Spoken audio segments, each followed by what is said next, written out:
So, paano mag-change connection settings? Mostly gagawin nyo lang to pag mahina yung signal ng SMS sa area nyo. So, advisable talaga mag-change connection settings to internet. So, i-connect nyo, pag lilipat kayo sa internet, so dito, sandali lang, 3 dash,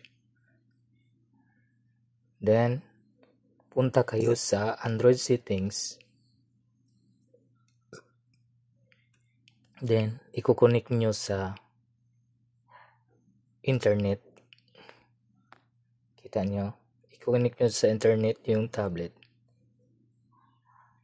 Ito. So, pili lang kayo ng mga SSID nyo. Pag, kunwari, connected na tayo sa internet. Meron na kasi internet tayo. Wi-Fi. Back lang. So, change connection na tayo. Connection settings. Then, from globe shortcode to ilipat natin sa internet. Ito lang internet. So, check natin kung ano na ba. So, naka-internet na. So, hindi pa yan tapos. Next, gagawin natin is doon tayo naman sa portal mag-change connection settings. So, nandito tayo sa portal. Dashboard. E-loaders. Wait lang. E-loaders.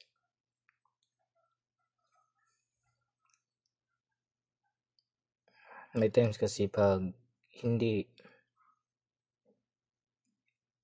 high performance yung cellphone nyo, mabagal siya at hindi malakas yung sa wifi na signal. Wait lang niya natin yan.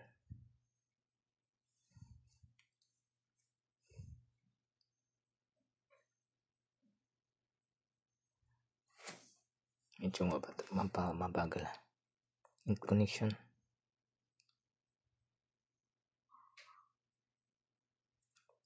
So, ando na tayo sa e-loaders. Pindutin natin. Scroll lang natin.